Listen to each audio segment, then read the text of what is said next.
Hello，大家，米娅的22堂线上塔罗课程现在已经全部上架完毕咯，目前有88折的优惠，马上加入，马上学习。你是不是也有这样子的经验呢？买了塔罗牌想自学，却不知道从哪里开始，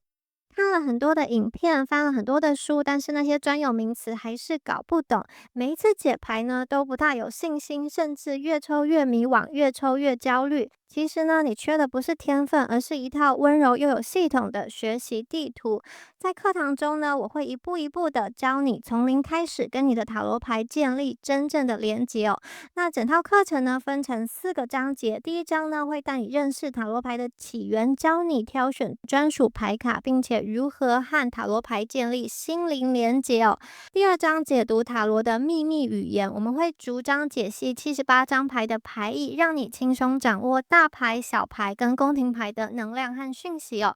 好，第3章呢，我们进入到实战演练的部分啦。好，在这个章节呢，不管是爱情、事业还是人生课题，我们都会用实际的案例带你练习，帮你打下扎实的基础功。好，第4章呢，进入到大家最喜欢的部分了，塔罗牌结合显化法则。好，这个时候呢，塔罗牌不只是答案，更是创造丰盛人生的魔法工具。在课程的最后呢，我们还有一个温柔又有力量的毕业仪式。你会亲手为自己抽出灵魂礼物牌，接收来自宇宙的肯定跟祝福哦。你会发现这不只是一门课，更是一段自己和内在力量重新连结的旅程哦。好，这门课呢，适合哪些人呢？如果你是完全没有基础，想要从零开始的学员，适合你。如果你已经具备基础，但是想要提升解读能力的占卜爱好者，也很适合你哦。如果你是想要透过塔罗牌探索自己、转化信念、吸引丰盛的人，非常适合你。如果你想要成为专业的塔罗占卜师，打造你的副业的话，这堂课也绝对可以帮助到你哦。准备好开启你的塔罗旅程了吗？希望大家可以赶快加入，让我们一起成为灵性学习的好伙伴，一起探索未知，创造你的丰盛人生。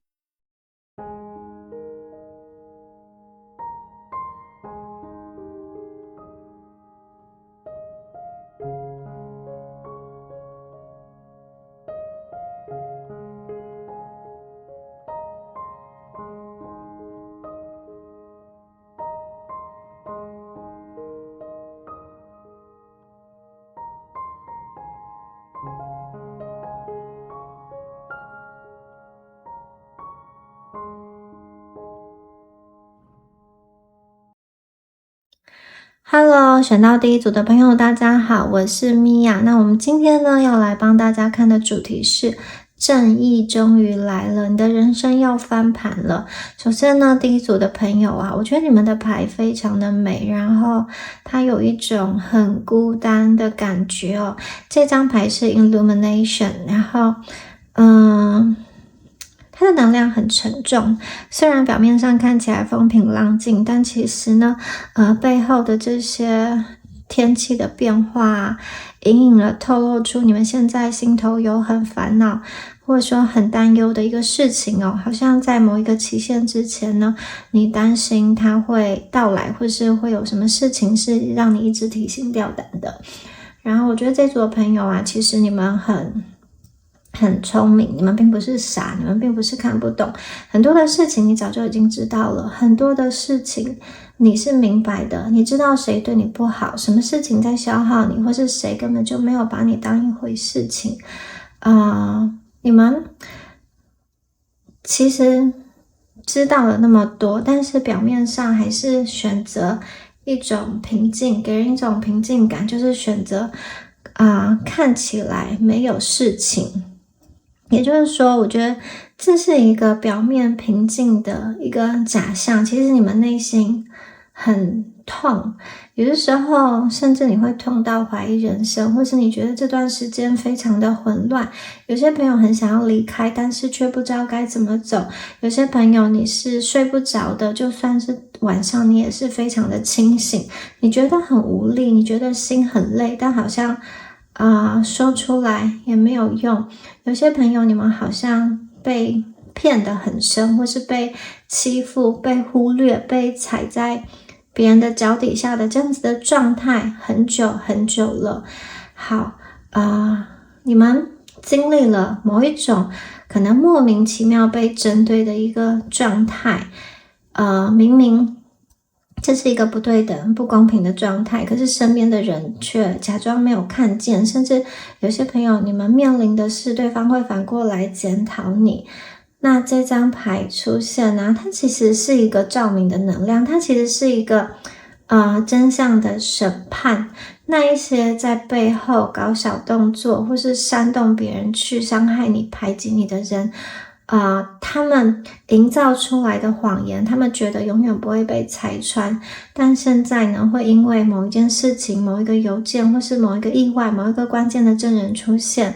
他们必须要去面对他们曾经犯下来的一个错误。还有这张牌也代表了大家无为意识的一个觉醒哦。我看见你们的眉心轮被点亮了，你过去可能会去检讨自己，是不是你自己不够好，是不是你自己太软弱所以被欺负，是不是你自己的命不好所以会变成这样。那现在我觉得大家会从一个无为的全知的视角看下去，你会发现其实你身边那一些可能伤害你的人，他们其实是灵魂极度匮乏，他们是那种只能靠着就是践踏别人的尊严来去满足他内心不安的这种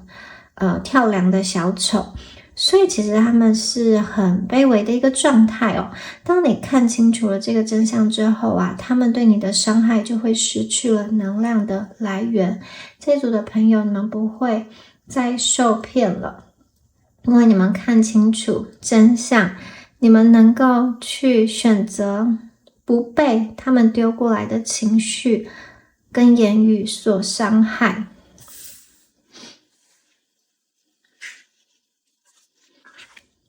Stillness， 好，这张牌是一个很安静的牌，其实跟前面一样，而且非常的美丽哦。白色的天鹅浮在水面上，它没有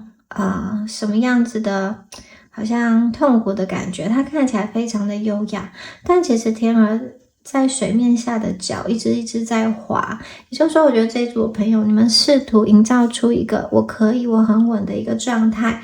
很坚强、很懂事、没有事的状态。但是你私底下的样子，其实你很累，你并不是不痛，你只是在撑住，不想要让自己崩溃。我觉得你有很多的话你没有说，有很多的委屈你选择吞下来，表面上看起来很正常，还能做事，还能笑，甚至还能够照顾别人。也许你过去曾经试着表达，但你觉得你的反抗、你的表达是很无力的，被忽略、被否定，甚至被反过来责怪。久而久之呢，你就学会了不去说，你把真正的自己关了起来。其实你表面看起来很没有事情，但其实内在累积了长期的压力。你好像有时候突然会想要哭，但又忍住了。你好像很少真正的开心。我觉得你们撑了很久很久了。那这张牌在这个照明之后，它的能量是非常强大而且非常冷酷的。你们要知道，宇宙想要告诉你说，接下来会进入到一个因果循环的加速的时期哦。可能在三维的世界上看起来，你会觉得怎么好像事情一直都没有变化，但其实在高维度的能量场，这个静止它是在蓄积最后的一个审判。当你静静的去看哦，那一些伤害你的人，他们所犯下的错，他们所种下的这个因，以及他们造成的这些业力啊，最后都会直接的反弹到他们自己的身上。你的翻盘啊，并不需要跟他们互相的拉扯或是互相的纠缠哦，因为这样子会降低你的格调。你们其实就像天鹅一样，这只天鹅哦，优雅的站在岸边，你可以看着那些曾经伤害你们的人，他们因为他们自己的愚蠢、贪婪、不专业，甚至是不作为，他们一个接一个会掉进自己挖的坑里面。有些人的伤害啊，不见得是直接的出手做什么，有些人的伤害是一种冷漠，是一种不作为，是一种袖手旁观。这种冷漠呢也许曾经深深的伤害了你，但其实宇宙想要告诉你说，你们最终呢会赢得你们的一个胜利。这一场公道啊，宇宙会还给你的，真相会大白，恶人呢会尝到他们的苦果。现在大家要做的就是深呼吸，把你这个发抖的冷汗擦干，或是把你心头的烦忧不要再去怎么说呢，用这些重担来压在自己身上了。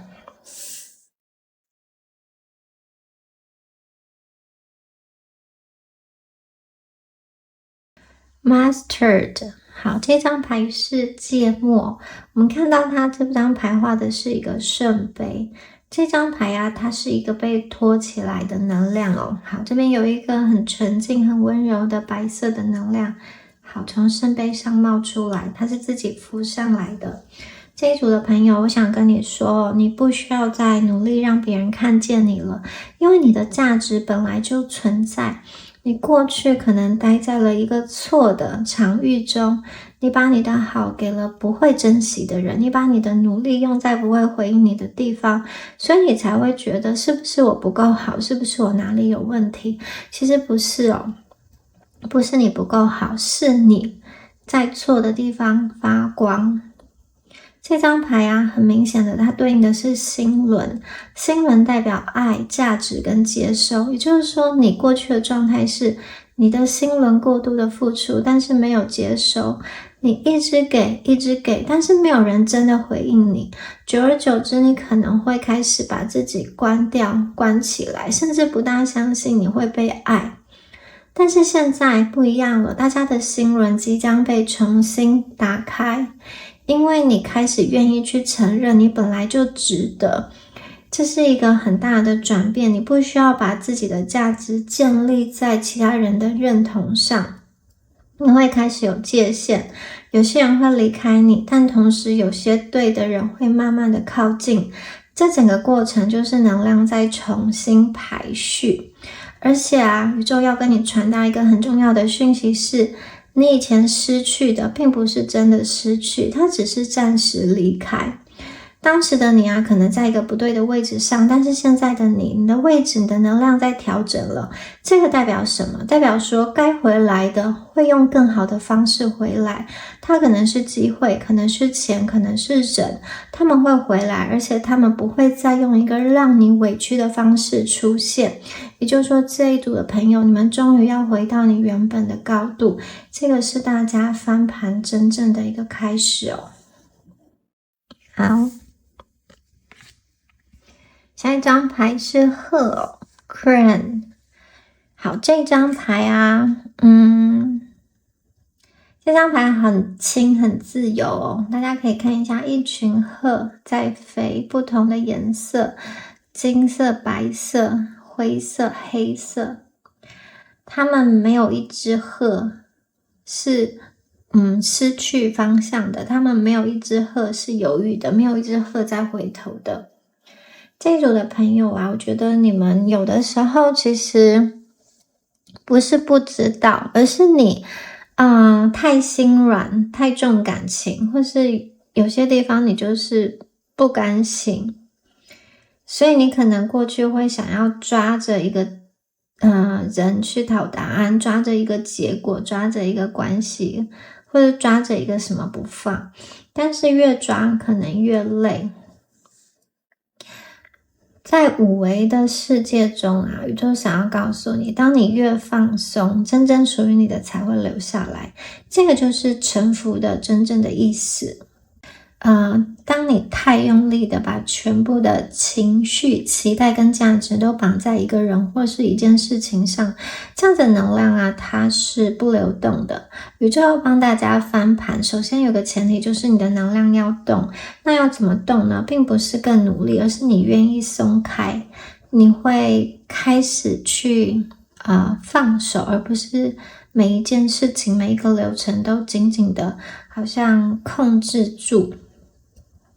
当你开始有一点点放手的时候，你会发现也许这个人他会很神奇的态度开始转变，或者是他就直接退出了你的生命，但同时新的机会会进来。这个也对应到前面的这种能量重新的排列。你以前可能以为我一定要紧紧抓住才不会失去，但是现在大家要去懂一件事情，就是其实如果它是你的，它该是你的，你不需要去抓；它不是你的，你用力去抓，它也留不下来。所以失去的并不是真的失去，它只是在腾出位置，让更对的可以进来。好，那同时啊，大家知道吗？鹤它代表的是长寿、高洁，还有一种跨越维度的飞行。也就是说，大家的正义会来自于高度的绝对的碾压。你们已经跟过去那些比如说冷暴力你的，或者是伤害你的、排挤你的人，他们不在同一个世界了。他们过去可能想要把你困在一个肮脏的小池塘里，但是呢，你们现在有翅膀，你们可以飞，你们直接的从物理性或者说阶级性的离开了过去的那个圈子。有些朋友，你们可能会晋升到一个比如说顶尖的一个公司，或者说你跳上了更高的职位，或者说你的个人品牌建立了起来，或者说你们进入到一个更加高端的，或是完全跟他们能量层不一样的一个圈子。好，你们优雅的飞走了就好，你不需要再回头跟他们吵架。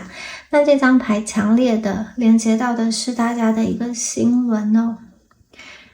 过去你可能被伤害的千疮百孔，现在五维的能量啊正在帮大家修复你的羽毛。当你飞到了鹤的高度，你再回头看那些过去曾经伤害你、曾经欺负你的人哦，你会发现一个很惊人的事实，就是他们其实很渺小到不值得你浪费1分钟去恨他、去想他。可能在4维的恩怨情仇里，大家还会想要报复，但是在5维的觉醒中，你只会觉得他们很可怜。因为你的频率已经高到他们连你的影子都抓不住了。这一种频率隔绝的状态啊，其实就是宇宙对大家最好的保护。还有大家要知道嘛，这个鹤它的飞行是一个平稳而且长久的状态，也就是说呢，大家的成功啊，并不是昙花一现，而是一种长线的一个增长。当过去那一些就是让你不舒服的人，他们可能还在为了蝇头小利去争得你死我活，或者说互揭长疤，或者想要把你拉下水的时候，其实你已经在云端上享受那些清风跟阳光，也就是说你活得比他们好，飞得比他们高，而且你完全不在乎他们了。你们并不是被宇宙放弃，你只是被宇宙隔离起来、保护起来，而且准备要起飞了。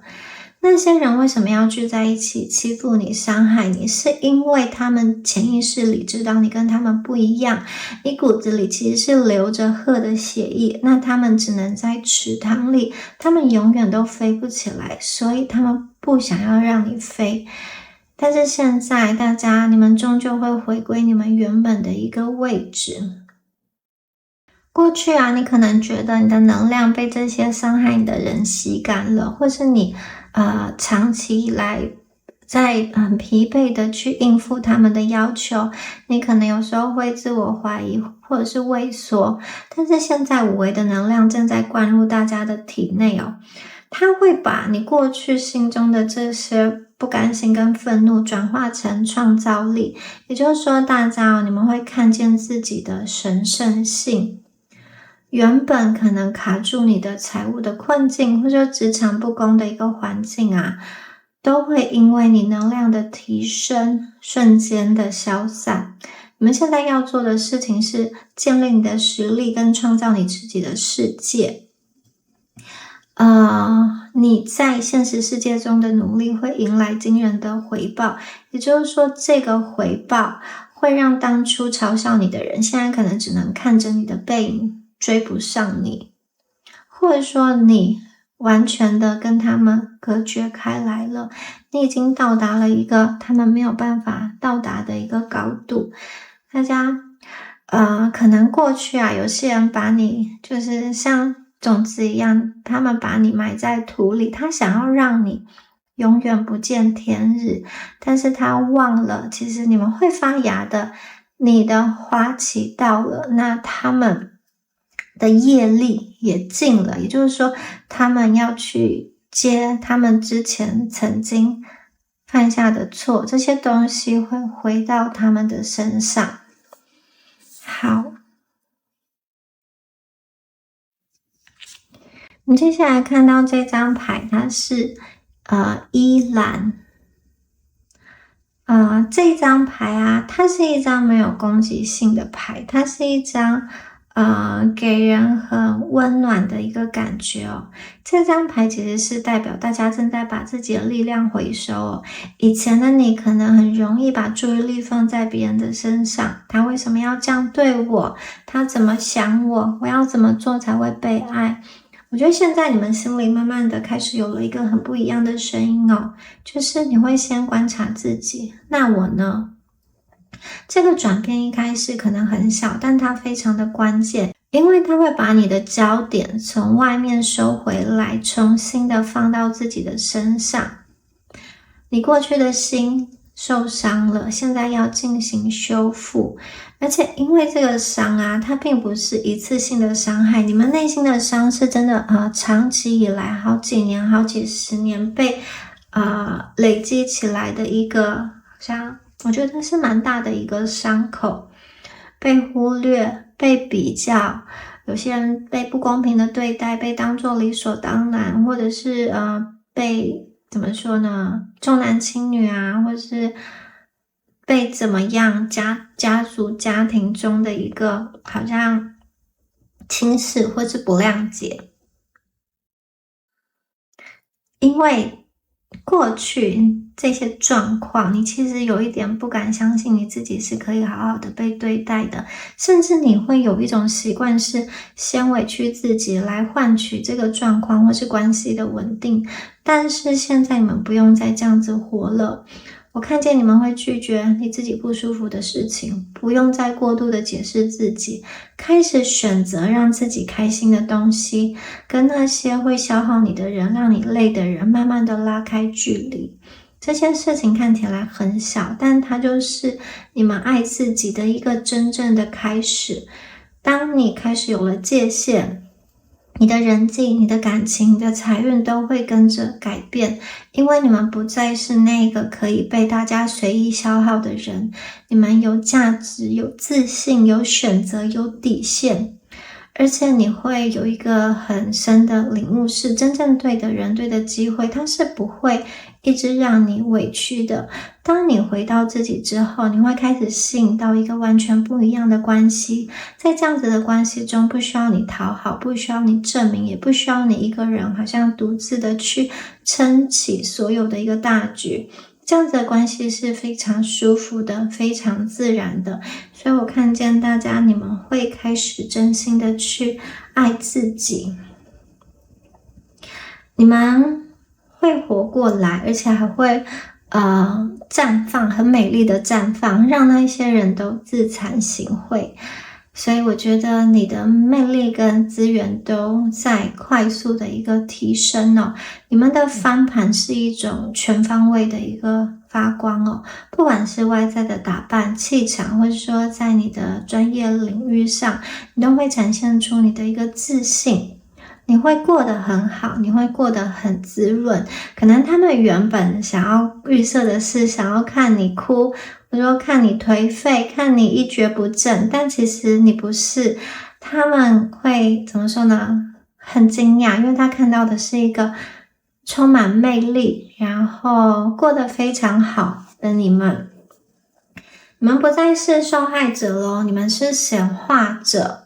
过去的经验可能切断了你对生活的热爱，让你变得就是心灵很干枯。但是现在无为的爱灌进来了，大家开始学会爱自己的身体，爱自己的直觉，你们会拥有一种自我取悦的能力。我觉得你的频率会变得很迷人哦。那一些原本对你爱理不理的资源、合作机会，甚至高层次的人脉，都会被这股香气吸引而来。你们值得拥有这个世界上最美好的事物，也就是说，你们接下来迎接的是一个高质感的人生。你会住进更好的房子，有些人会拥有更好的财务状况，然后你会交到更真心而且更高层次的朋友。你的存在，你会过得越来越精致，越来越快乐。好，下一张牌是这个马玉兰的能量哦。好，这张牌它带来一个非常实质的好消息，也就是说，这个可能是连接到你们的这种房产或是这种土地或是家庭的一个正义。有些朋友是你可能终于买到了心仪的房子，或是你的家庭关系变得前所未有的一个紧密。你们拥有的是别人可能一辈子都在追求的一种安定感。好，这张牌连接了大家的一个心轮，也就是说你们已经建立了一个神圣的能量场哦。大家知道吗？这张牌马玉兰它的频率是沉稳的，是温暖的，而伤害你的人，他们的频率是破碎的，是嘈杂的。当大家找回你内在的宁静的时候，其实就等于说在自己的周围筑起了一道无为的防线。那一些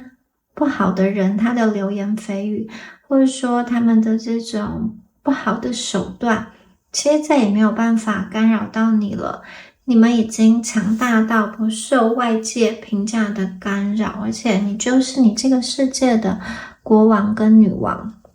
同时这也是因果循环，善有善报，恶有恶报的一个终极的证明哦。马玉兰它象征的是一个长久的温暖跟陪伴，也就是说曾经帮过你的贵人，或是在你最黑暗的时候拉你一把的朋友，他会重新聚集在你的身边。那些伤害你的人呢，他们自己内部会开始猜忌，会互相的分裂，也就是说你会看到他们慢慢的自我毁灭，而他们自我毁灭的同时，你们正在重建。善恶终有报，这个会在这一世去显现，去验证。过去大家可能很像是在打仗，这一场仗大家打得很辛苦，但现在大家手里握着是实在的一个幸福哦。你没有被毁掉，你会迎来更高质感的人生哦。大家你们是赢家。我们再来看一下最后的牌哦，精彩的牌的能量。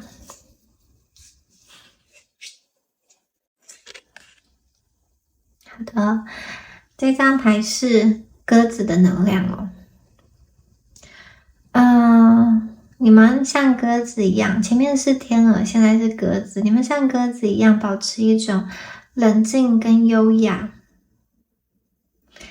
鸽子呢是宇宙的信使，它在告诉你，最终正义的结果就是你的心恢复了纯净、干净。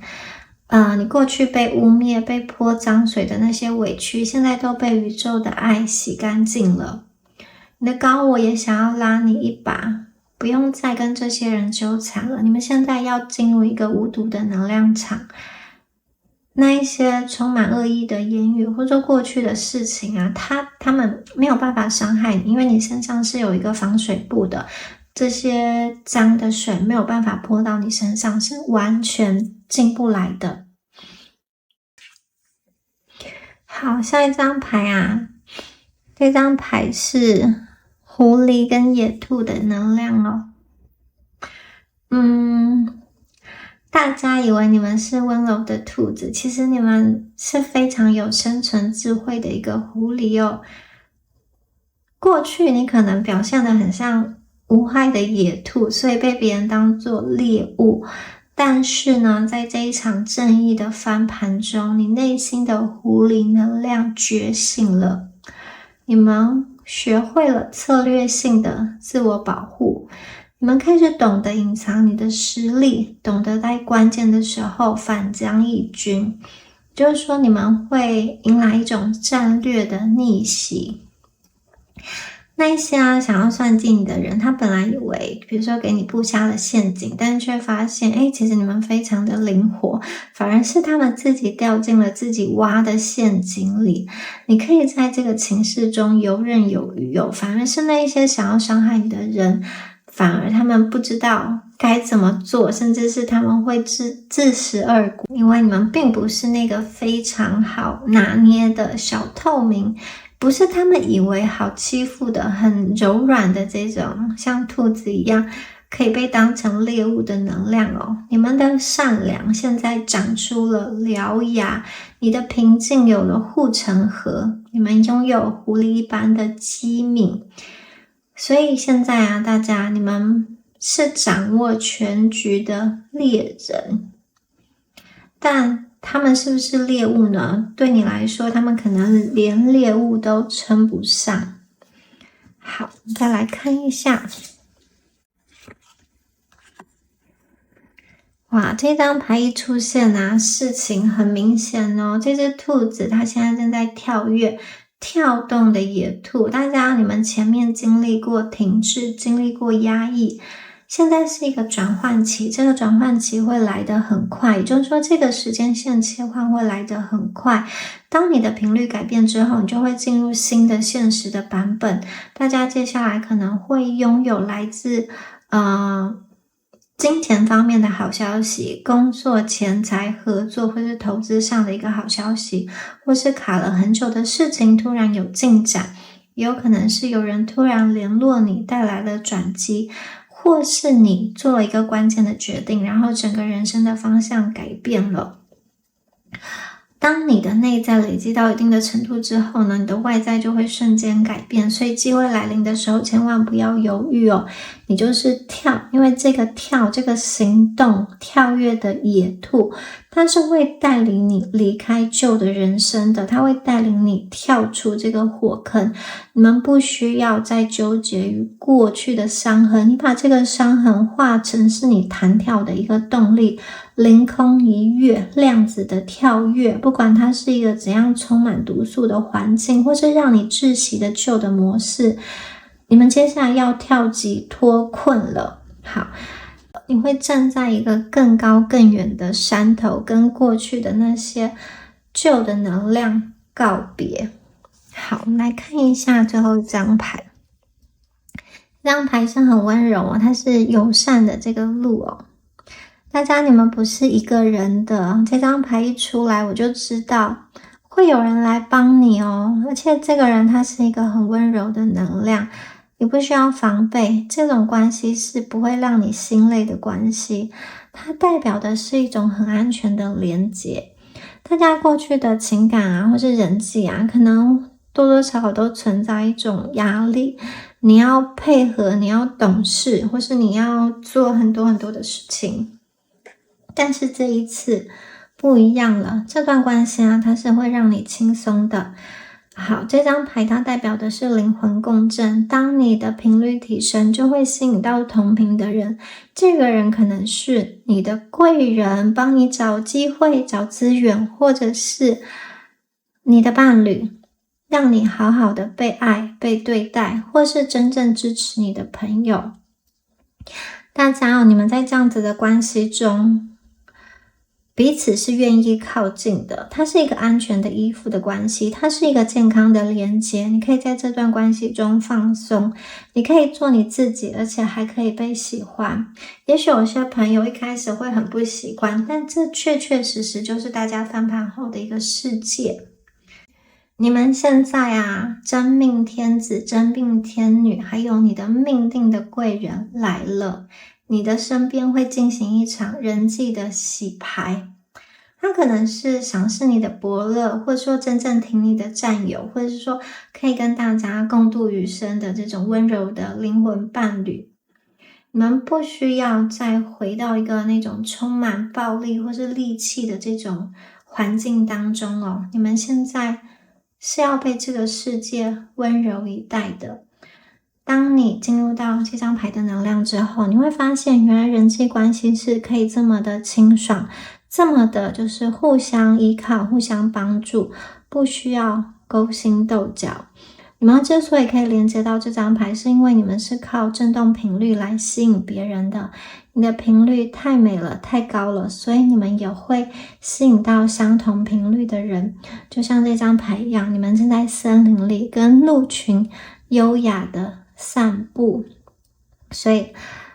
大家真的不要灰心哦。你可能觉得有很多人想要踩你，可能有很多人要贬低你，但最后呢是怎么样？把你踩成了一颗闪闪发光的钻石。你们是钻石，现在请你带着你的光芒，头也不回的走向这个充满芬芳的新的世界。这一场正义啊，大家绝对会赢得漂漂亮亮。恭喜选到第一组的朋友。那最后也提醒大家，米娅的线上塔罗课程目前有很多的朋友一起加入了。如果你觉得对于人生有疑问，或是想要透过牌卡来找答案的话，都非常欢迎加入这门课，给自己一个机会，一起进入这个灵性学习的世界。好，我们下期影片见咯，拜拜。Hello， 选到第二组的朋友们，大家好。我们今天呢要来看的主题是正义终于来了，你们的人生要翻盘了，会怎么样翻盘？这个正义会如何来到？好，首先呢，大家你们的验证牌哦，这张牌非常的有生命力哦 ，Adventures。这组的朋友啊，你看哦，这张牌上有瀑布，还有鲜艳的这只鸟。整张牌的画面是非常有生命力，是非常流动性，然后充满可能的，有这么多的能量在动。可是为什么这组的朋友你觉得你的人生卡在同一个地方呢？其实啊，这张牌很直接的点出你们是拥有很多的能量，但是没有好好的使用。有的时候你的能量啊，反而在你自我对话的这样子的过程中，它被消耗掉，被内耗掉。也就是说，我觉得你们可能会一直想，一直分析，一直回过头去想某一件事情，谁说了什么话，或是一直感受过去的情境。你们并不是没有觉察，而是你觉察过头，你把你的能量全部都拿来去想以前发生的事情，想谁对谁错，想谁对不起你。所以你们会不断的去反刍思考，一直反复的思考同一件事情，那这样子可能会造成你的情绪不断的加深哦。也就是说，这组的朋友其实你们是我觉得你们有一个非常丰富的世界，但是如果你的能量一直用在回想过去的事情的话，你的频率会被困住，会被困在一个过去的时间线。所以有点像是其实你的人是在现在这个时间点，但是你的能量还停留在以前。所以我觉得这张牌给我的感觉是，明明已经过了很久，但是有些事情你还放不下，一直想到某一些人，某一些事情，或是你很想要往前，但是走不出去，你一直在回头看。可是这张牌明明就告诉我说，你们的人生是非常的精彩，它不是普通的好，是可以非常的明亮，非常的鲜活，非常的有机会，有发展，有高度的那种人生哦。但是前提是大家你们要把你的能量从过去收回来。你们并不是没有路，而是你一直没有往前走，你们被卡住了，你们一直在原地打转。所以呢，大家哦，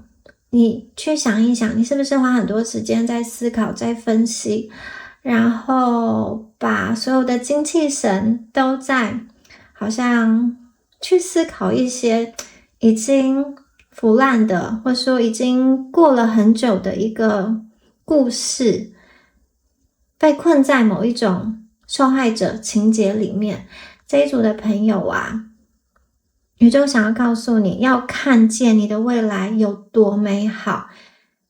要往前走，你的能量要动起来，就像这张牌的画面一样。好，我们接下来看到下一张牌。哇，这张牌呢是弹性哦，大家看一下这张牌，有一只老虎，它站在一个像通道的地方，也就是说你们的人生啊，前面是亮的，有光的，有出口的，有空间的。不过这只老虎呢，它停住了，因为它还在观察。也就像我前面说的，其实这组的朋友，你们绝对有路，但是你现在还没有走。为什么你没有走呢？我觉得可能你心里有一个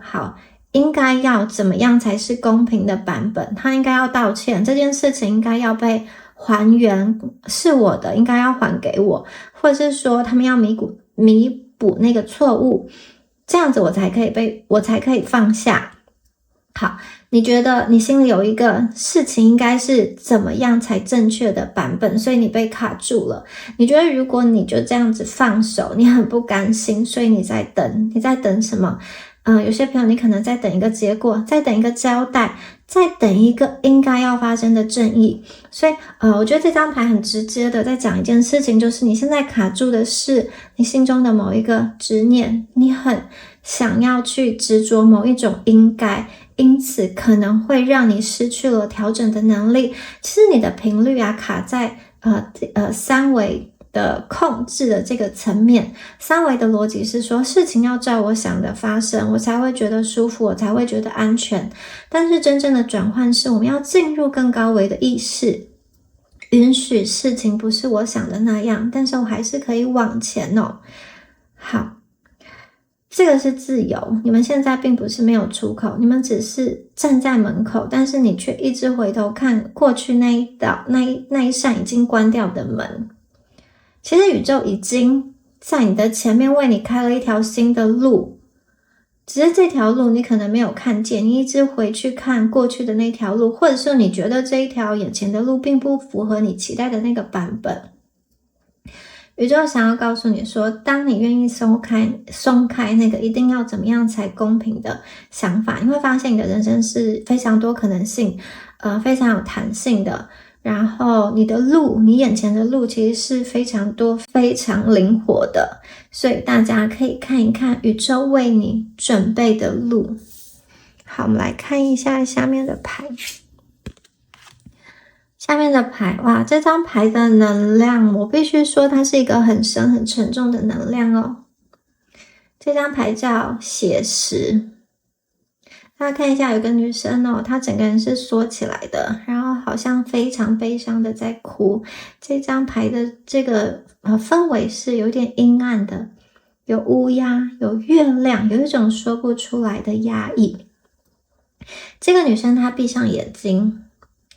她闭上眼睛的同时呢，也把自己困在一个自己创造的幻象里面。有些朋友其实你知道真相，但你选择不看。你并不是不知道事情已经结束了，你并不是不知道有些人根本就不值得，只是也许你还在去想说，事情会不会有转圜，他是不是有苦衷，或是有些朋友你想的是他会不会心里对于这些事情，对于他做的事情觉得很愧疚，有一点想要跟你道歉，或者是说呢，他现在过得好还是不好呢之类的，你会去想一些发生的事情，或是跟这件事情相关的一个人事物。好，我觉得有时候如果真相太痛的话，我们可能会去选择一个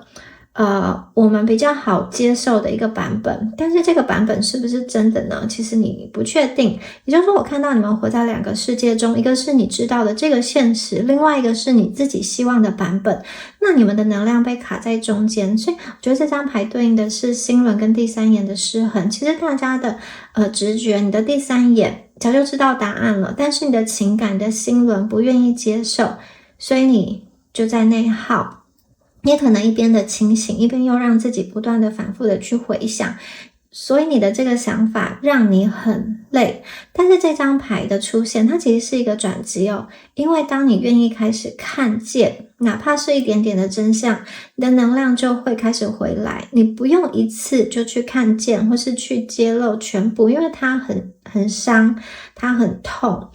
但是呢，你开始承认，对，他就是这样，你们的关系就是这样，可能不如你预期，或是有些事情就是这样子发展，有些东西它可能就是走到了这里，你去看见现在这个现况，你可能会很痛，但是痛的同时你会自由。所以这组的朋友，我觉得这张牌啊，会让你开始做一件很重要的事情，就是承认。当你承认之后，你会发现你终于可以呼吸了。你们绝对不是走不出来，而是有的时候你选择不让自己去看清楚。好，接下来我们再看一下下面这张牌。哇，这张牌的能量让我看见宇宙的温柔跟慈悲。这张牌是黎明黎明在说什么呢？好，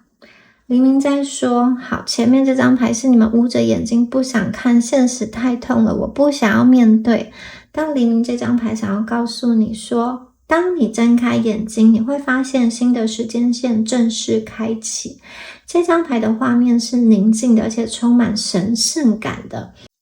金色的光芒正在从地平线缓缓的升起。这张牌想要延续上一张牌，告诉大家说，当你愿意面对真相的那一刻，你的黎明就已经产生了。好，过去你的心灵可能一直都处于一个灵魂暗夜的阶段，你习惯防备、防御，习惯了猜忌，或者说习惯了在黑暗中去摸索，谁是敌人？但是呢，黎明这张牌，你们的心理架构开始重建，你开始意识到那些霸凌、那些不公平、那些背叛、那些被放弃、那些伤痕、那些攻击，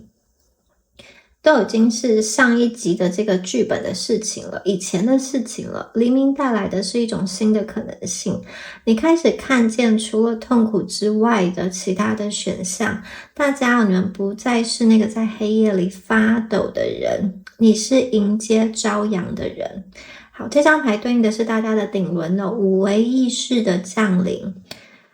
黎明象征着大家灵魂的重新设定。过去你被卡在三维世界的因果报应里挣扎，现在五维的意识带领你跳脱那一条充满怨恨的时间线。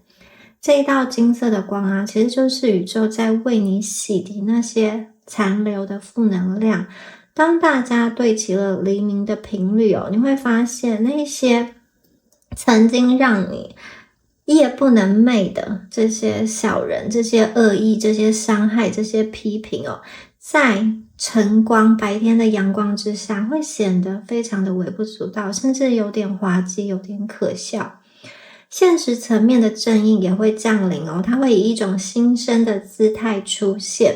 也就是说呢，并不是要你回去跟旧的人讨公道，而是新的更好的机会、更好的世界、更好的品质正在向大家招手。它可能是出现的新的这种职场关系、新的合约、更好的一个环境、一段更清爽、更高品质的一个关系，或者说更高阶层的一个学习的圈子，或是你一直想推动的一个计划迎来了重大的突破。这个翻盘是非常扎实的，特别是在你的金钱能量上，它会有一个很大的翻转。好，这些都是建立在你们已经睁开眼、你已经醒了的这个基础上。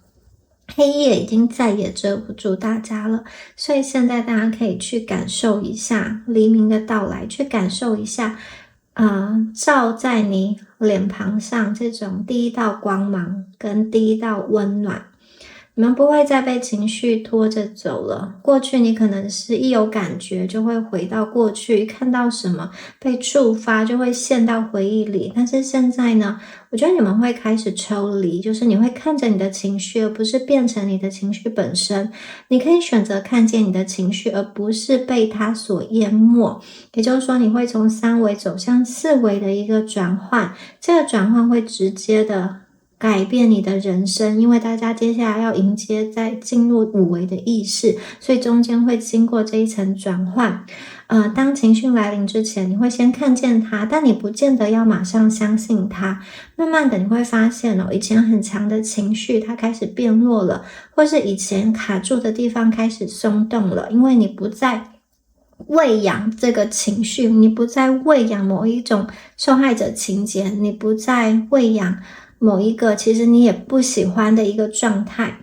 你们的人生啊，并不是被摧毁了，只是你过去一直待在黑夜里太久，现在大家要离开这个黑暗，你已经走到黎明，走到天要亮的地方。也就是说，这张牌会帮助大家连回到真正真实的自己。你们本身的能量是这个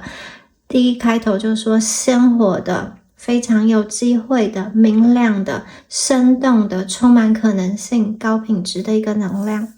好，我们再来看一下下一张牌。好，这张牌是乳香。这张牌的画面呢，它是很像是一条连接天跟地的通道。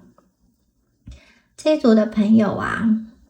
过去你太执着在人跟事情上面，你一直在看外面，你可能看不到里面。但是当大家抽离之后呢，连接天跟地的通道，这个连线会慢慢的打开哦。你会有一种被宇宙引导的感觉，你的直觉会变准，或者说你有时候做决定，你会觉得很自然，不需要再纠结。你突然对于很多事情有一种了然于心，或是我知道了的一个想法。你不再用力的去寻找答案，因为你自己内在安静的时候，答案就会出来。而且大家你们会发现一件事情哦，你会被高我带领。过去你身边有一些不好的人或者小人，他们想要摧毁掉的是你对你自己的尊重。但是乳香啊，它是精油之王，它在古代是用来祭祀神明的，所以这张牌出现在做什么？在为大家的灵魂进行一场加冕的仪式，给你们一个灵魂的保护罩、防护罩，因为大家你们绝对值得最高规格的洗礼。也就是说，乳香的能量它是非常尊贵而且非常厚实的，它代表的是一种神圣的界限。请你们告诉你自己，你不需要每一个人都喜欢你，因为你的价值不是由那一些人所定义的。你们开始找回你本身，存在于你本身的一种高贵感，而且你对于你自己有一种神圣的尊重。当这个神圣的尊重浮现之后，外界的恶意就再也没有办法渗透进来。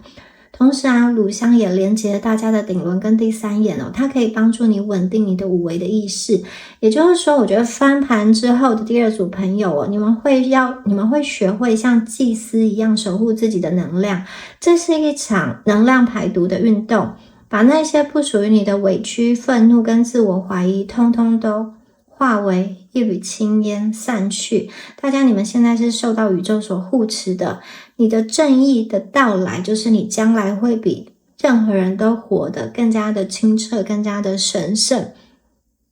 进入到一个高品质的能量圈。你们现在呢，就是自己生命神殿中的一个主人哦。好，再来看一下下面的牌。好，下面这张牌啊，它是狮草。狮草啊，它在古代是用来这个占卜的，然后它也是代表长寿的一个象征哦。这张牌在讲什么？我觉得它在讲一个事情，就是大家你们很容易被影响哦，你们很敏感，你很能够感受其他人的情绪、语气、态度，你通通都能够接得到。这本来是一个很好的天赋，但如果你没有好好的筛选的话，就会变成说，别人的一句话你就会想很久，或是别人的情绪一来，你就被他的情绪拖进去，或是别人的脸色不对，你也会被影响。所以呢，这样子有点像是这种情绪界限的模糊你可能会不自觉的分不清楚，这是别人的情绪，这是别人的责任，其实不是你的，所以你们过去会被消耗。但其实啊，这也代表说你过去的能量场是打开的，这个打开就像一扇门一样，谁都可以进来，所以你可能会觉得很累，很难稳定，很容易被影响。但是这张牌出现啊，直接要告诉大家我们要收回我们的能量主权了。你会开始分清楚说，这是我的情绪，这是别人的情绪，这是我要承担的，但是另外一边这不是我的责任。你们开始可以做到，你不需要回应每一个人的情绪跟表情，你不需要去解释每一件事情，甚至你不要去接住别人的混乱。这个转变之后会让你整个人变得很轻松。当你不再被影响之后，很多人反而会改变对你的态度，因为你们已经不是那个轻易的很容易被激怒，或是很容易就能够被别人牵着走拉着走的人。好，这张牌对应到的是太阳神经丛也就是说你们的自我力量、界限跟主导权。当这个地方稳了之后，你们就不是再那么容易的被影响，而且你可以决定要不要让这件事情进来。这一组的朋友啊，你们会从受害者转换成主导者。我觉得你过去太善良，太容易心软，或者有时候会检讨说，我这样做是不是合群？但是这张牌要让你开始建立一个健康的边界感，你开始懂得拒绝，懂得在那些充满毒性的人际关系前建立一道透明的墙。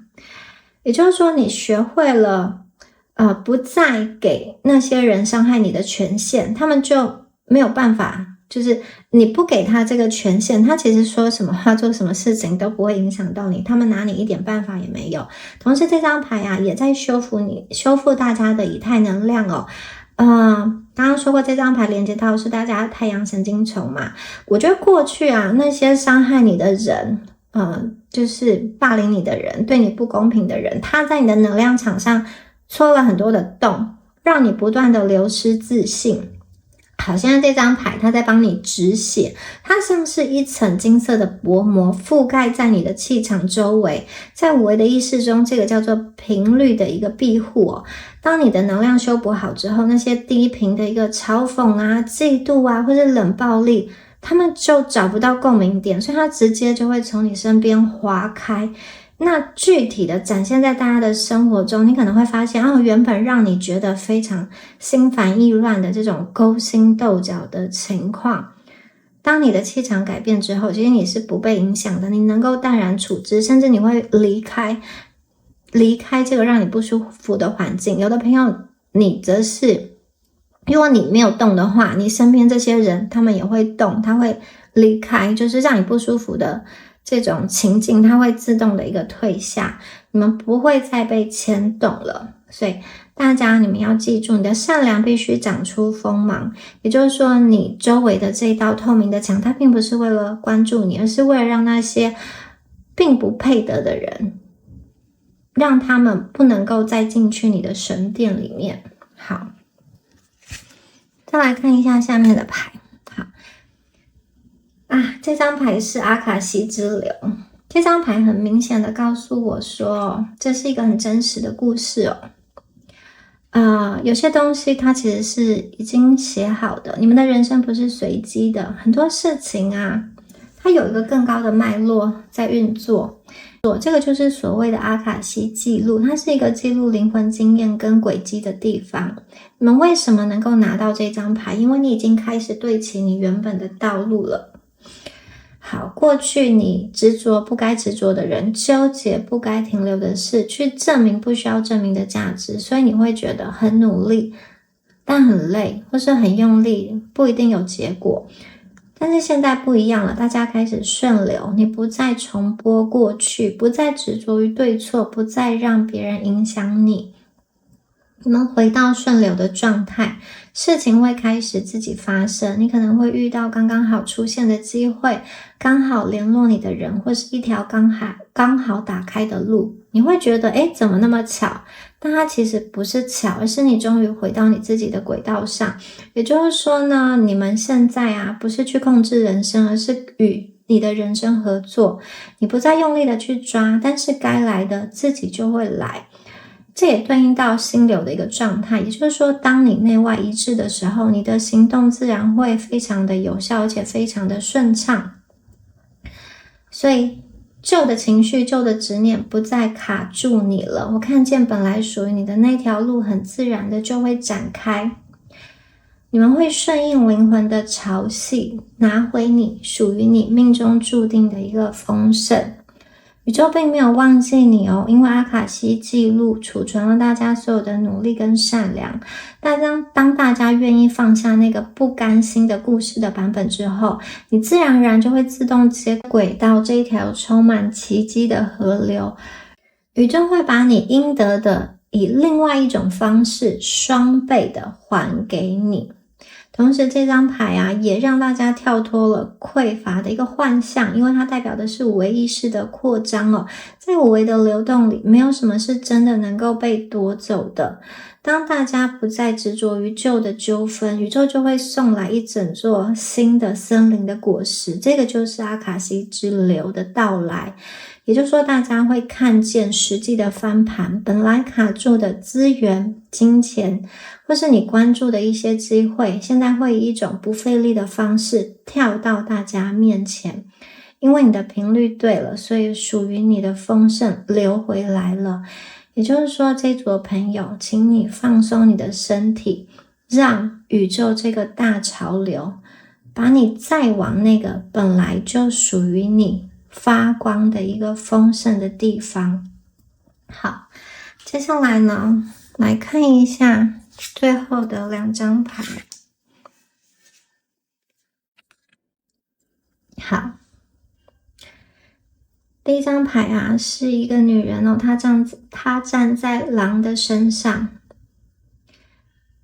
她并不是被保护着，因为她本身就有力量。狼象征着本能、直觉还有野性。这个女生她站在狼的身上，代表说呢，她并不是被控制的，代表大家的状态是你已经站在情绪之上，你们不会再为了感情而失去自己。同时啊，你把人性跟灵性做了一个整合。以前你可能会在两边拉扯，要么就是太理性太压抑，要么就是太感性太失控。现在大家找到一个平衡，就是你有感觉，但是你不失控，你有温度，但是你更有界限。这个就是一个成熟的力量，你可以去承接自己所有的面向，你不需要外界来定义你。我看见你们整个人的状态是非常的稳的。这张牌啊，它是狼的母亲，它也象征着一种野性的回归哦。你过去被伤害，可能是因为你太习惯当一个好人，你压抑了自己的愤怒。但是其实健康的愤怒是保护自己的一个必要的武装哦。这张牌出现代表说，你们不再是那只任人宰割的羊，你们找回了捍卫主权的勇气，你开始懂得像狼一样，有的时候呢是温柔的、沉稳的，但是当有人试图踏入你的领地，伤害你的家人或是践踏你的底线的时候，你们会瞬间展现出那股让人非常害怕、让人非常敬畏的一个威严。同时这张牌也代表了一种霸气哦。狼母亲呢，它是来自大地的，来自这种深厚根基的一个力量。也就是说呢，你们会有一种神圣的界限感，你不需要去就是亲自的处理某一些人，或亲自的跳下去跟他争吵，你只要站在那里，就会有一种不怒而威的气场，让那一些就是小人啊会自动的退散。也就是说，这是一份真正的力量的正义。真正的慈悲就是像你们一样，你具备战斗的能力，但是呢，大多数的时候，你们选择温柔的活着，不去使用你这些武器。而且呢，我觉得在人际关系中，大家会更有领导力跟话语权。原本那些轻视你的人，会因为感受到你们内在这种稳如泰山的一个狼性，他们就不敢再去伤害你，或是不敢接近你，自己就逃跑了，不敢再造次。大家你们终于长齐了你的獠牙跟羽翼，所以现在请放心的坐在你最强大的这个灵魂殿上，去守护你自己最珍视的东西。下一张牌是 Koala， 哇，这张牌是无尾熊哦。无尾熊很温柔，然后它是一个很放松的能量，没有需要战斗，没有需要努力，就是很放松很可爱。大家知道吗？这是一个最强的一个状态哦。你们以前可能觉得我的翻盘是我变得更厉害，我让他后悔，我要证明我可以。但是我觉得大家走到最后，你会发现我真正想要的并不是赢，而是我想要舒服安心的过我的日子。接下来你们不用再去很紧绷很放松的想说我要去复仇，我要去比较，我要去证明。你们只需要好好的活着就好了。也就是说，它是一种我觉得落地的觉醒。很多人会以为觉醒是一个哇，好像很飘很高的东西，但是真正的觉醒是你就活在你的现实生活里，感到舒服，感到安全，感到自在，你自己就可以让自己稳定下来。当你稳定下来之后，你的钱，你的金流关系会稳定，而且你的人生也会稳定，你重要的这个夫妻关系、孩子关系，或者是说你的男女朋友，或是你跟你重要的人的关系都会稳定下来。当你稳定下来之后，你就能够接住所有的好运。也就是说，在狼的母亲之后啊，我们来到最后一张牌，外表柔软，但是内心却有无比定力的无尾熊。你的定力啊，就是对那些伤害你的人一个最大的藐视哦。好，因为它是一种情绪脱钩的能量嘛，你就专注在你自己的这棵树上，你的人生目标、你的房产、你的创作、你的事业上。好，当你专注在你的这棵树上，其他的事情对你来说真的不重要，而且你可以好好的睡觉了。以前呢，你可能半夜会很生气，或者说睡不着，气到发抖，或是害怕到发抖。但是现在啊，你就可以好好的拥抱住你喜欢的生活，睡一个香甜的觉。那无尾熊呢，连接到大家的海底轮哦，它代表的是一种你跟土地相连的安全感。在无为的世界里，这是一份内在的富足。当大家具备了无尾熊的频率之后，其实你就不需要一种好像外界的这些言语啊，来去填补内心的空洞。你会发现原来这世界最美好的事情，最美好的正义，就是你能够彻底的安静的做回你自己。有些朋友啊，你可能会开始享受某一种慢节奏的快乐，那一些原本让你焦虑的，或是想要跟别人争高下的情绪，在无尾熊的能量洗涤之下，就会转换成你珍惜当下的这种日常。我觉得你可以把你的日常生活中活得很富足，而且这个就是你自己要的生活，你不需要跟别人比较，你也不会觉得说别人有什么我没有什么是一个很丢脸，或是你需要再去争取的，因为你自己知道你需要什么，然后也在你的选择下去过你想要过的日子，就是说你的生活是充满愉悦的，大家赢回了生命的主导权。我看见你会守护住你的幸福，在你的世界里慢慢的优雅的开花结果。恭喜选到第二组的朋友。好，最后也提醒大家，米娅的线上塔罗课程目前有很多的朋友一起加入了，那第二组的朋友啊，觉得你们也蛮适合就是往灵性这方面去探讨跟探索，所以如果有兴趣的朋友，欢迎点击我的这个课程页面去看一看课程的内容是不是适合你，欢迎一起加入，一起学习。我们下次影片见咯，拜拜。Hello， 选到第三组的朋友们，大家好，我是米娅。那我们今天呢，要来帮大家看的主题是正义要来了，你们的人生要翻盘了。好，那首先呢，我们来看一下你们的验证牌哦。这张牌啊，大家看一下整个画面是在深海里面哦。然后这一张牌下面有一群漂亮的鲜艳的鱼在游泳。好，整体而言是很流动、很和谐的样子。我觉得大家过去的状态啊，很像是海底的这些鱼。一直在动，一直在想，一直在感受，但是大家可能没有时间真正的停下来看一看。也就是说，你可能会被周遭的情绪带走，被关系影响，或者是会被公平不公平困住。但大家看到吗？这边有一条发光的美人鱼哦。现在呢，你们就会活得像是这一条发光的美人鱼一样。我看见你们现在应该很多人都有意识到，我们必须要从更高的视角去看待你的人生。当你从更高的视角去看待你的人生的时候，其实你会发现哦，很多事情早就有迹象了，很多事情早就有答案了，只是你当时可能不愿意承认。所以我觉得这组的朋友啊，你们最近会有一种突然的醒过来的感觉哦。这个半透明、充满神性的这个美人鱼的灵魂的轮廓，其实就是对应到大家现在的一个转变。你们会从局中人变成一个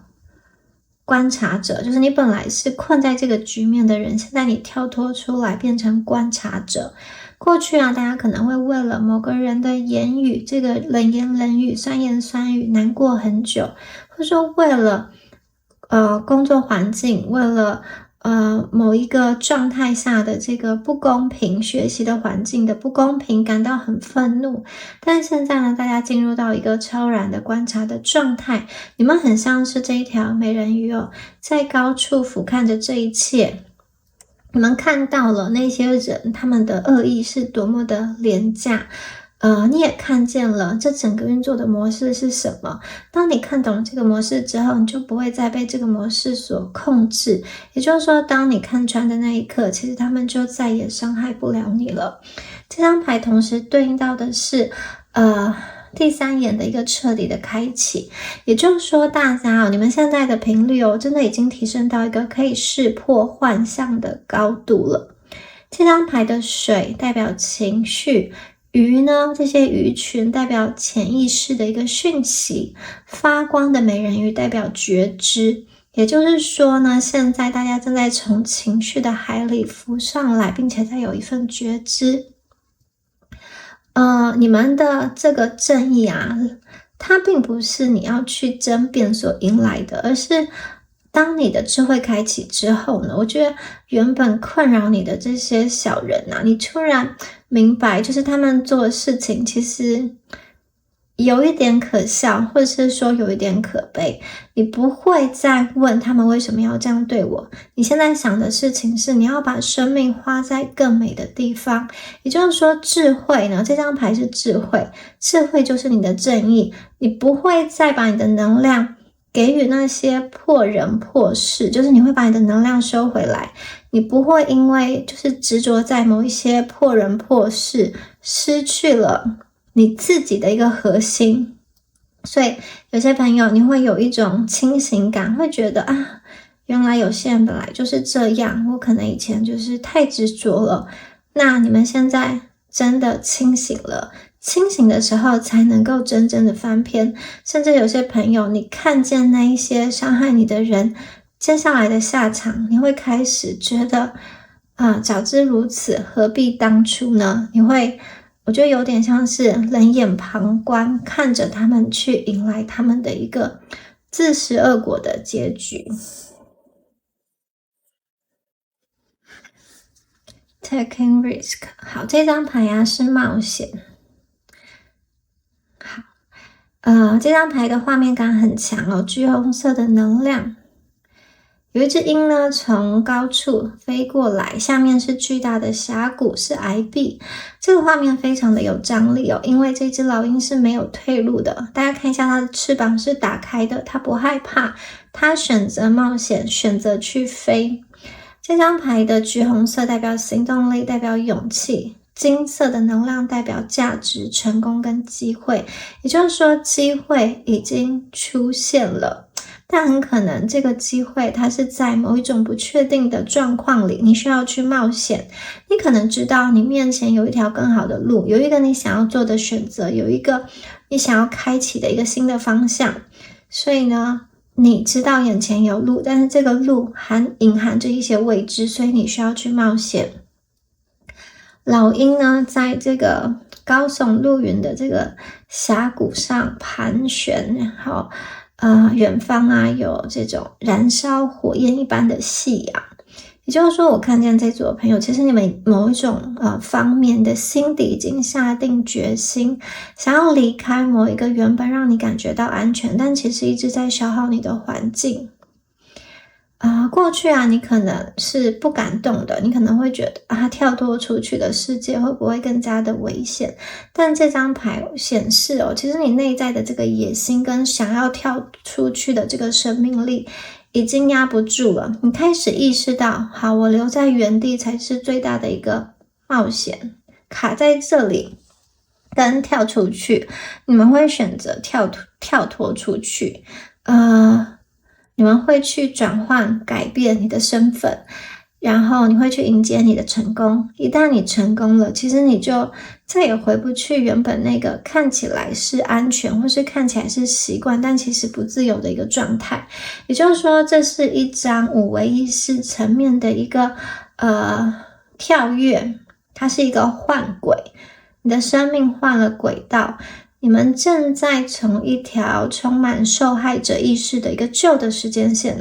跳跃到一条充满创造力的新的时间线。好，这个换轨，这个转换的过程中，我看见它会有恐惧的，但是这个恐惧往往伴随着更多的期待跟兴奋。老鹰呢，就代表大家的灵魂视角，你们不再低头去看那些路上的小石头、小尘埃，你会开始抬起头来看整片天空的格局，这个就是你们的格局我看见你们正在一个命运的转折点上，你站在一个门口，过去就在你的后面，新的路在你的前面，那中间没有桥，大家只能用飞的，只能用跳的。当你决定跨出去的那一刻，原本挡在你面前的阻碍会自动的挪开。这个是因为你的频率已经不再跟那些阻碍共振了。这张牌很直接的给大家一句话，就是大家的人生不会因为准备好了才改变，而是因为你下定决心去行动，你做了这个行动的决定才改变。所以大家放心，宇宙会在你落地之前为你去织一张漂亮的金色的网来接住大家好，那如果你觉得以上的能量有符合你现在的状态的话，我们就继续听下去好，接下来进入到这张牌这张牌是行走于大地。这张牌代表大家的能量的回归大家不再迷路了，你终于走在自己的路上。我感受到的是，这张牌传来一股非常踏实、非常厚重的力量。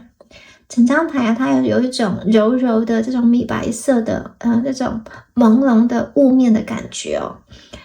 两旁有高高的树，好，中间很像有一道门，然后光从上面洒下来。有一个人站在这里站在中间，非常的小，但是他很稳定，他一个人很稳健的在大地上行走，四周呢都是草木繁盛的样子。这张牌非常的安静，安静到你可能都没有发觉这边有一个人在这里。好，但其实这一切都已经发生了这组的朋友，我看见你们会告别过去某一种那种消耗的心态。比如说呢，你在受委屈、遭受不公，或者是遭受霸凌，或是遭受欺负的时候，你可能会去幻想各种复仇的剧本。那现在呢，这张牌代表说，你把那些散落在外面的能量，或是在别人身上的能量重新都收回来了。现在你开始关注的是此时此刻，你的身体、你的账户、你的技能、你的家，你住在哪里等等的。也就是说呢，你会开始自我对齐。当你开始自我对齐之后，你的内耗就会消失。也就是说，这组朋友，你们开始走回你的位置。那这张牌也代表了一场海底轮的修复。现在五维的能量正在帮大家扎根你会回到地球的频率里面，你会活在真实里面，你会感觉到你可以行走在真实的大地，你的气场会变得非常的沉稳。也就是说，你们来到你身边的这份正义，它是一个不可撼动的正义。那些小人那些流言蜚语对大家来说就像是脚下的尘土，你可以轻轻走过它，甚至连你的鞋底都不会弄脏同时这张牌也代表了现实生活中的一个转换。你以前可能会为了关系停下脚步，或是为了别人改变方向，或者是说为了某些情况选一条其实不是这么适合的路，所以你觉得很用力、很累、很卡。好，但是现在我看见你们会开始做一些选择，这个选择可能很普通或是很小，但这些小小的普通的选择会把你拉回正轨。也就是说呢，你们实际体现在生活层面呢，比如说你的财务规划、你的具体的专案以及你的房产，或者说你的学习的这个进度，会获得一个非常扎实的往前的要进。也就是说，它是一个实体的、看得到、摸得着的成功。你们成功了，而且这个成功会很具象的显现在你们的生活当中。当你的脚步走稳了，全世界都会为你们让路。好，再来看一下下面的牌 Harmonic 频率共振哦。前面有说过嘛，大家的能量已经换轨了，你们不再跟低频的能量共舞。大家看一下这张牌，非常的美。有一个人躺在水里面，他的眼睛是闭着的，好放松哦。周围有花，美丽的花，月亮，微光，粉色、紫色、银色。好，整体而言呢，充满了这个波动的线条，还有和谐的色彩。这个人他没有用力，他让一切自然的流动。那这张牌其实我觉得揭示了一个很核心的机制，就是大家能量的调频。过去大家可能某段时间处于一个频率的低谷，那这个低谷不小心就会吸引到一些这种低频的能量附着在你身上。可能你那个时候你的内在是很乱的，因此做的决定呢也是会让自己看不清楚，或者说你当时很急。那现在我看见大家没有那么的执着了，你非常的稳定，非常的放松，非常的开放，你的大脑更容易看到机会，也更容易去做出正确的决策。同时在人际层面会有一个除旧布新的能量，它也是吸引力法则的具体化。那这张牌呢，它对齐到五维的丰盛的频率这张牌连接着大家的心轮跟喉轮也就是说呢，你们开始进入到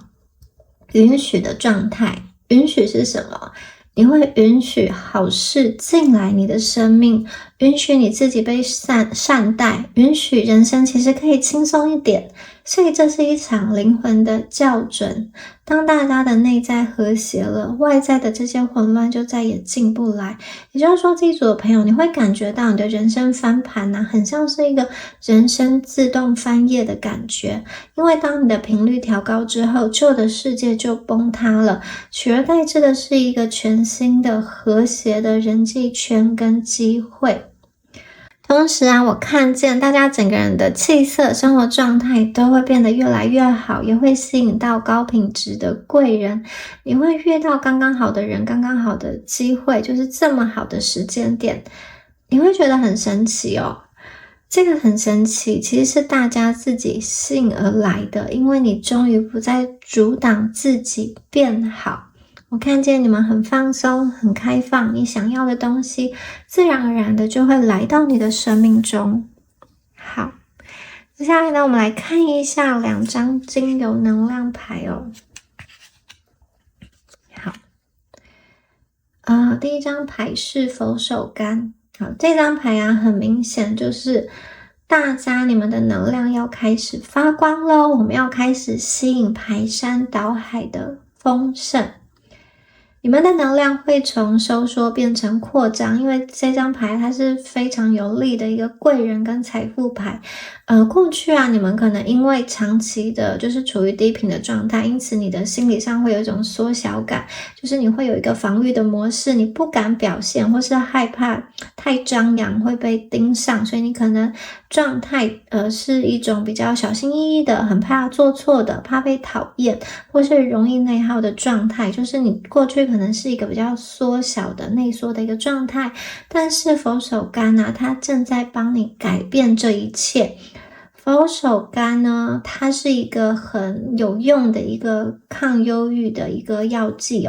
它能够帮助大家去重新相信自己，重新找回闪闪发亮的一个权利。我看见你们会进入到一个扩张的模式，你们不再好像畏缩，把自己缩小，你会开始敢让自己被看见。也就是说啊，你的这种自信的幽默感，还有专业的气场，其实是非常亮眼的。那佛手柑呢，它也对应到这个太阳神经丛哦，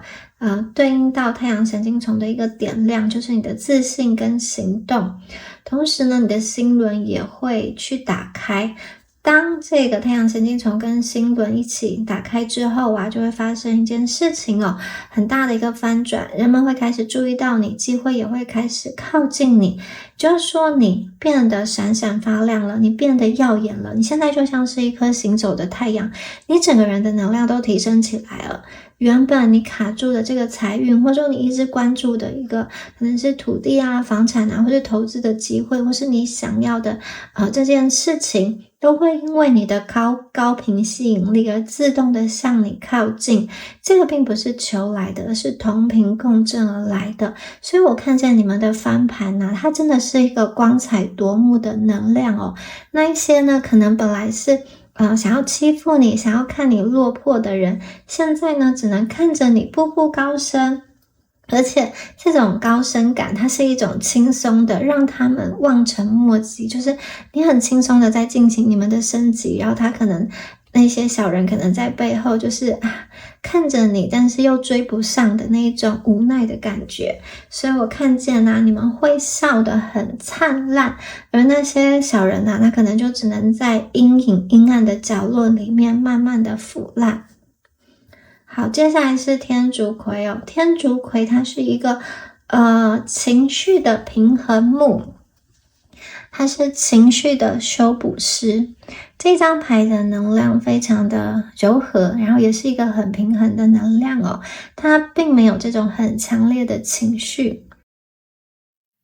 这张牌有一种你终于修复好了，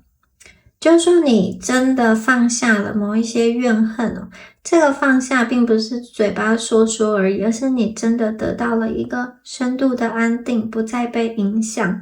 还有我觉得这张牌它也代表一种荷尔蒙的平衡哦。就是说有些朋友，如果你的状况，目前的状况是就是很情绪很像是云霄飞车，或是常常会有这种焦虑跟愤怒的感觉的话，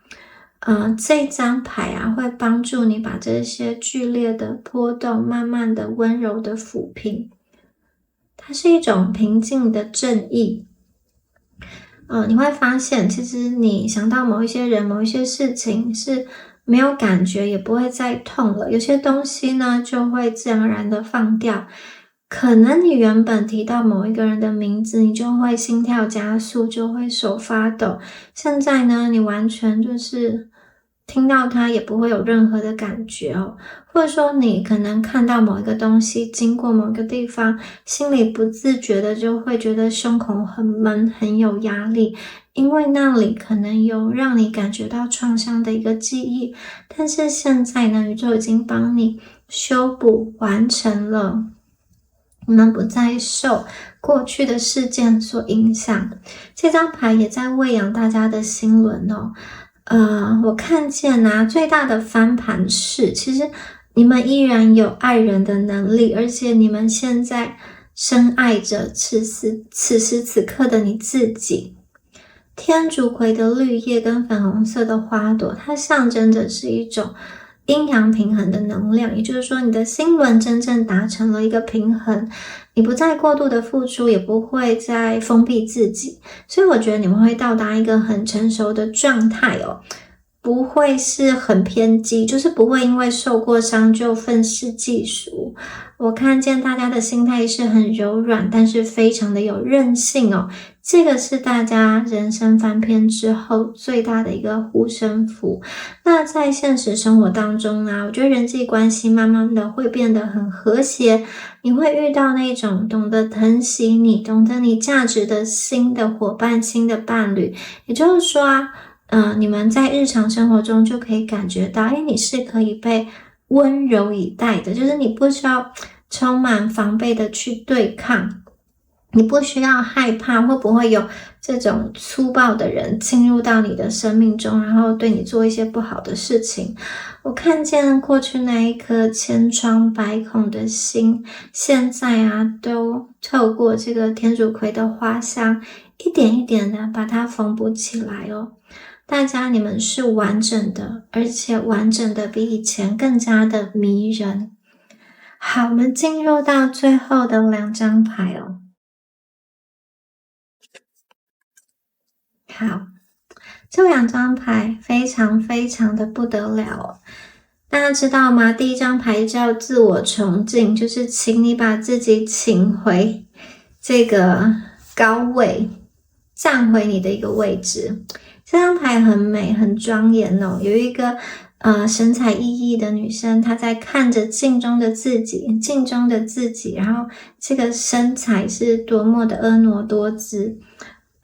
这张牌他的眼神在他自己的身上，他并不是向别人去渴求爱，而是一个自带光芒的能量。也就是说，你不用把价值再交给其他人了。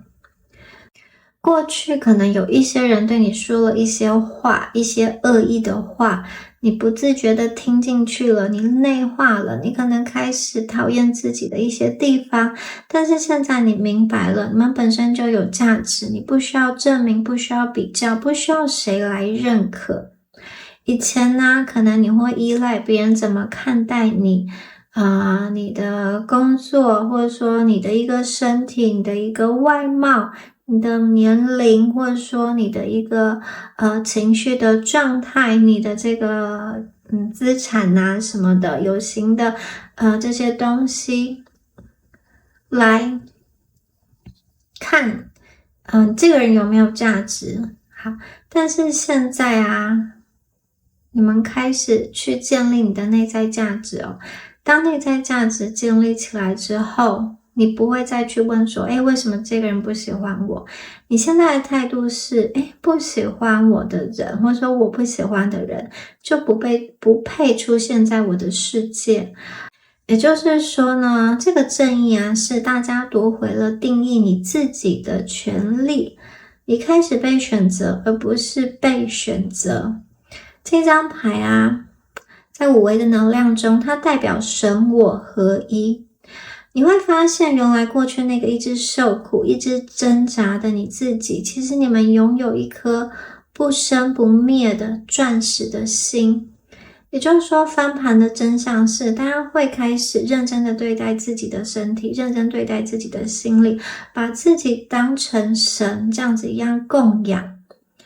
这样子的话呢，其实周遭的资源都会跑来朝圣。也就是说，这组朋友你们特别容易这种财运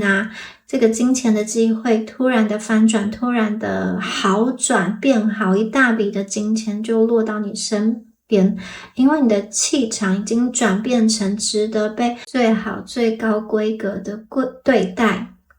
你会开始崇敬自己的一切，你的身体，你的才华，甚至是那一些带着伤痕的过去。所以呢，这一组的朋友，我看见你本身散发出来一种不可侵犯的尊贵感。这一组的朋友你就是你自己的救世主。好，最后一张牌它叫大地崇敬哦。我看见你们的灵魂彻底落地，并且与整个万物共生共荣。这张牌这个女孩她非常温柔的亲吻着从手心长出的生命之树。这是一张关于归属感跟扎根的神谕卡哦。好，这张牌很真实，它不是梦，不是幻想，是真正的在发生哦。他在讲说，其实这一组的朋友你们不再对这个世界充满敌意了。我看见你已经跟这个现实世界和解了。你会发现，大地，就是你的生活环境、家庭跟事业，其实一直都在支撑着你。你找回了对生活的掌控感跟热爱。你以前呢，可能会觉得我真的是活受罪，就觉得生到这个世界上每一天都在受苦，哪一天才可以结束呢？现在这组朋友，你会开始想，每一口呼吸，每一寸土地，其实都是宇宙的一个恩赐。这张牌代表你们外在实相的一个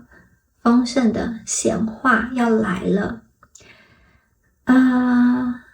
它是一个高频落地的能量，也就是说你真的会活出丰盛来。你所有的觉醒，灵性的觉醒，所有的委屈，现在都要转化成实质的丰盛。也就是说，所有的福报都要回流给第三组的朋友。你过去一直努力投入的这个创作，或是某一个规划，或是教育，或是一个什么样子的专案，或是关系，都会像这棵树一样，因为你的落地开始疯狂的生长。你会看见金钱的回流长大，越来越丰盛，机会变多，人际圈变干净，生活变得简单而幸福。你会活得比任何人更富有、更平安，而且更扎实。过去那些想把你连根拔起的人，现在呢，只能默默的看着大家已经长成一棵遮天蔽日的一个巨木，而他们呢，还必须要偷偷的跑来这里，在你的树荫下去仰望你。所以最后想要跟大家说，把心交给大地，把爱还给自己。这一场人生的翻篇呢，就是宇宙为大家准备的灵魂的成年礼。恭喜选到第三组的朋友。好，最后也提醒大家，米娅的线上塔罗课程目前有很多的朋友一起加入学习了。那第三组的朋友，你们是非常有智慧的一组，所以我觉得如果你们想要学的话，一定是学得起来的。所以如果你对于塔罗牌学习或是显化法则有兴趣的话，都欢迎看一看这个课程的页面，课程内容的介绍，看它能不能够帮助到你。好，我们下次影片见咯，拜拜。